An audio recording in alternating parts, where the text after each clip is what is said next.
역사의 변천 과정 뭐 이런 거 아주 굉장히 뭐 아주 유식해야 보이는 것처럼 이렇게 착각을 하고 있습니다만, 아니, 일상 속에 다 그 공식이 담겨 있습니다. 그 일상 속에 담겨 있는 거 겪지 않고 그냥 지나가는 사람 한 명도 없어요.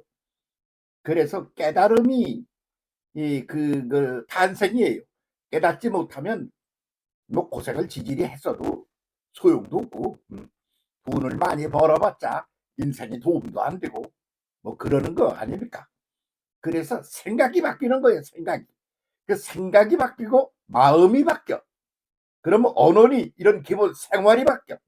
그래서 뒤바뀐단 말이지.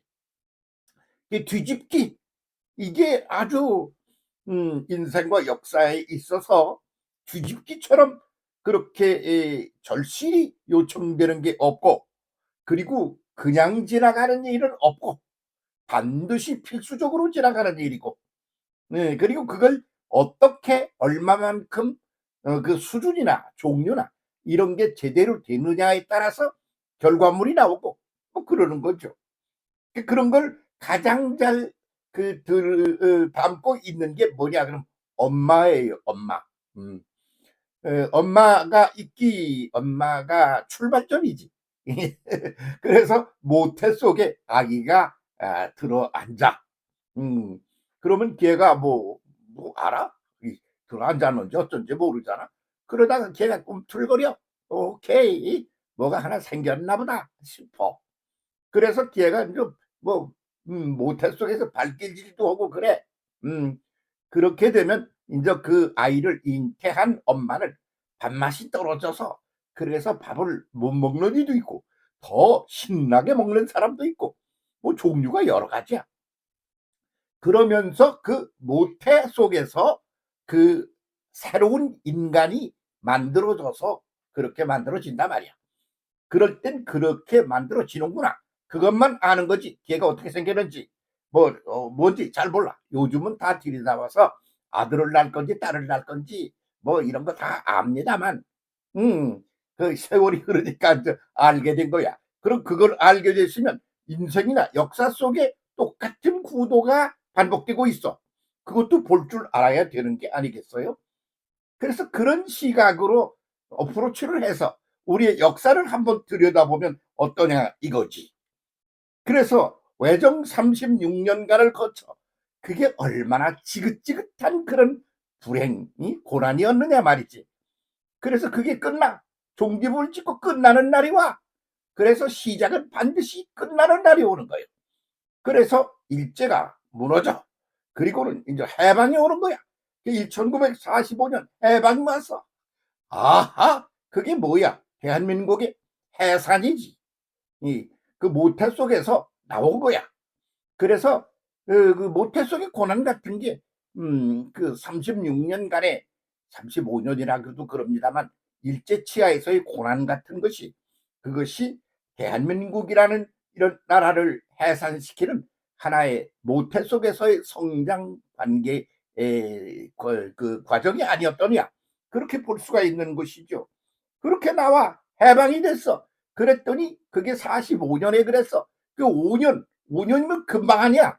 근데 금방 5년 지나고 나니까 50년에 6.25가 터져. 이게 뭐야?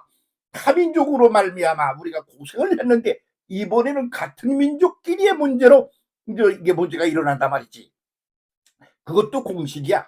그래서 멀리 외부로부터 오는 고난이 있어. 그 다음에는 내부로부터 오는 고난이 있어. 그게 북한으로부터 오는 고난이야. 그러다가 그것이 이제 우리 자신의 내면적인 것으로 이제 바뀌어가는 거지.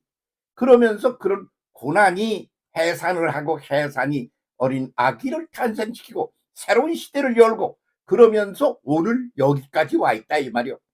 그렇게 해서 우리는 해산을 잘 했어. 그래가지고 아주 그냥 경제 발전도 시키고 그랬단 말이지. 경제 발전을 시키고 그럴 때 먹고 살기도 참 힘들고 그러지 않았습니까? 그리고는 다 아궁에 불을 떼서 그렇게 밥을 해먹고 뭘 그랬단 말이야. 그러니까 집집마다 다 산에 가서 나무를 이렇게 해다가 하는 거예요. 그러니까 산이 견뎌내기질 못해. 그래서 벌거숭이 민둥산 다 돼갔어. 그거는 뭐 나 같은 사람은 그런 속에서 매일매일을 살았으니까 나무하러 다니고 그랬다고. 그러면 가면 말이야, 집이 동네가 있고 마을이 있는 동네 근처는 거기는 손대면 막 난리가 나. 그러니까 좀 사람도 별로 없고 그런데 좀 멀리로 가. 그래서 10리길도 넘고 20리길도 넘는 대로 나무하러 다니고 그런 소년 시절을 나는 보냈다니까 그러네. 그래가지고 와서 그걸 갖다 해놓고서 밥 해먹고 금방 불타 없어지는 거예요. 불타 없어지니까 어떻게 또 해로 가는 거예요. 그러다 보니 산이 벌거숭이가 됐다 그 말이야. 그러니까 6.25라는 고난을 끝내고 나서 이제 시작을 하기를 말이야. 뭘 하느냐 그럼 산림 녹화라는 거를 한다 그 말이지. 그래서 산을 푸르게 하는 운동을 하는 거야. 응? 그렇게 하려면 어떡하나 어떻게 해야 되나? 불을 안 떼야 하는 거지 뭐. 그렇게 방법이 틀려야 되는 거예요. 그러니까 기본 구도를 바꿔야 된다는 생각에 이제 그렇게 묻히게 되는 거죠. 자, 그러면 먹을 게 없어. 그러니까 보리쌀 생산을 많이 해야 돼. 그거 하느라고 나는 소년 시절에 보리쌀 더 내려고 깐부기가 막 그냥 다 먹어버려. 보리를 말이야. 깐부기라는 놈이 그 새카만 놈이 막 먹어버려서 양을 줄이는 거야.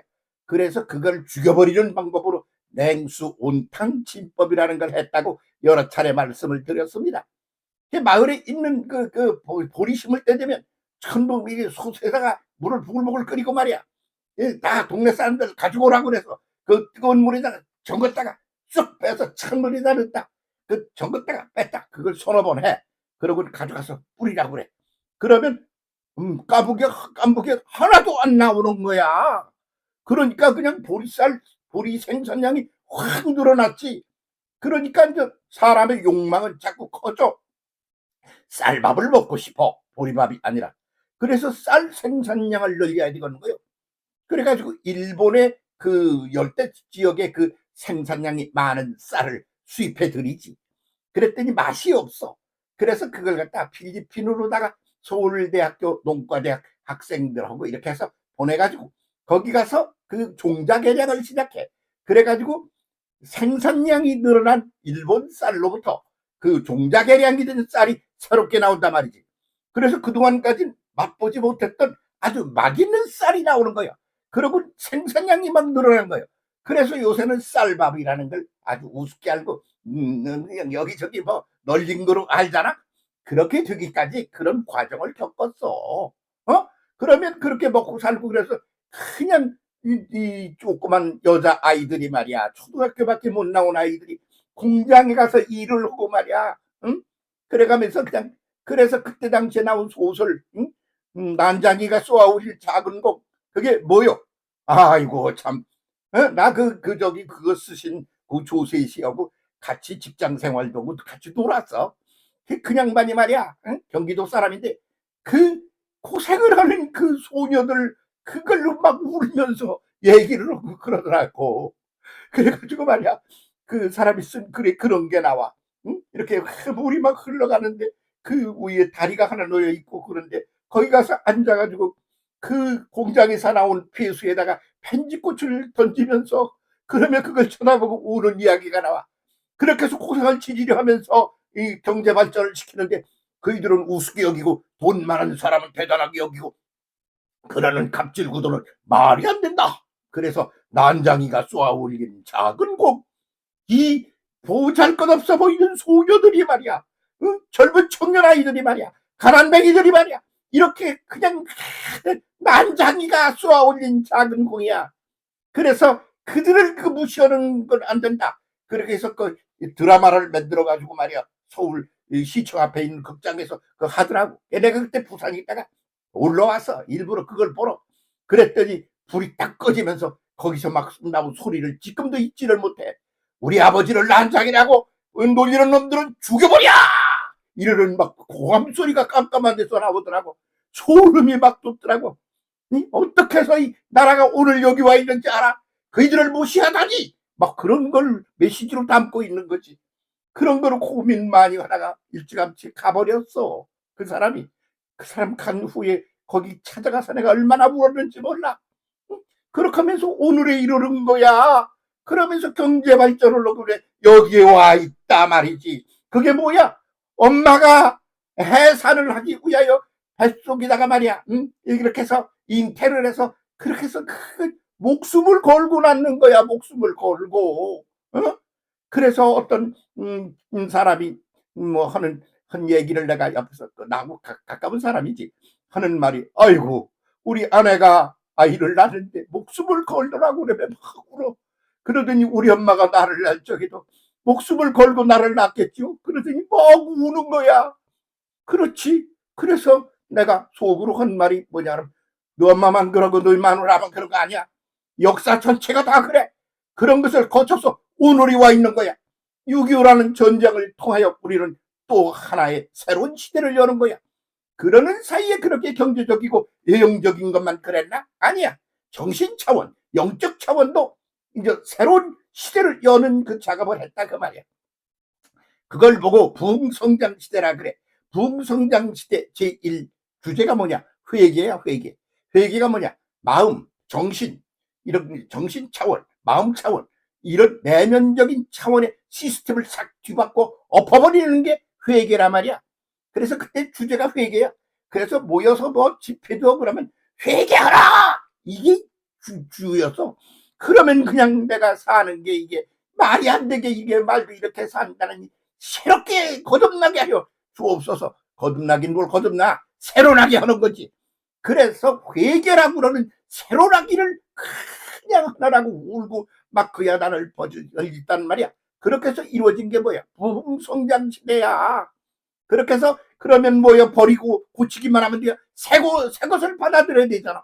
그러니까 새 것이 뭐야? 몰라. 그렇게 막연해. 그래서 성령 시대라고 그러는 게 열려. 부흥성장 시대라는 것이 정신사적인 측면에서 한바탕 뒤집기를 한 그런 때가 아니었습니까? 그렇게 하면서 오늘에 이르렀습니다.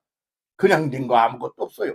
엄마가 우리 마누라가 아이를 낳는데 목숨을 걸대요. 우리 엄마도 그랬겠죠. 그래, 역사 인생 전체가 다 그러하다 그런 말이지. 지금 여기까지 와 있어. 그런데 지금 다시 뒤집기를 해야 될 때가 왔다, 이렇게 보는 거죠. 우선 내 이웃을 내 몸으로 사랑하라 이거요. 우리 바로 위에 있는 같은 동족이 지금 배가 고파가 말이야 굶어 죽고 있어.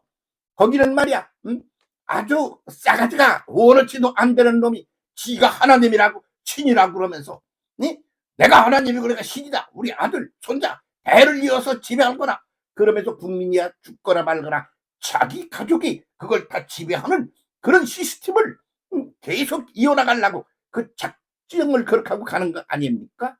그것도 이제 모태 속에서 새로운 시대를 거기 열게 되는 데 있어서의 하나의 과정이라고 저는 봅니다.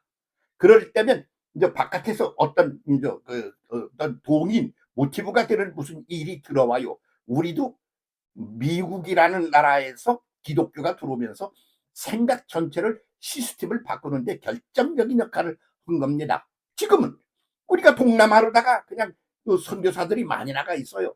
응? 목회를 마치고 이렇게 하고는 거기 가서 지금 매달 초하루가 되면 그쪽 사정을 나한테 보내주는 그런 목사님이 계십니다. 그러면 옛날 생각하면 저는 웁니다. 그런데 이제는 그렇게 동남아로 가는 것 말고 바로 머리에 있는 우리 동족, 우리 이웃, 우리 형제, 그들이 죽어가고 있다. 거기를 뒤집어야 한다. 이런데 정신이 번쩍 차려서 첫째, 회개해야 됩니다. 뒤집어야 돼요. 회개하라. 둘째, 새로운 성령 시대를, 희망의 시대를 끌어들여야 합니다. 셋째, 그것을 행동으로 옮기는 그런 시대를 열어야만 오늘을 제대로 살아가는 게 된다, 그런 말입니다. 지금 그럴 때입니다. 정신 차립시다. 부흥시대에 신바람 나가지고 잘 누리고 해먹던 거에 그냥 폭 빠져가지고 이제 졸업하세요. 해산의 날이 가까이 오고 있는 겁니다. 새로운 시대가 열려가고 있습니다. 정신 차리고 깨우쳐서 쉬고 부흥시대 새롭게 엽시다. 북한을 뒤집어 엎어서 새로운 구도를 만들어 한반도를 중심으로 하여 세계가 새롭게 되게 합시다. 감사합니다. 함께 갑시다.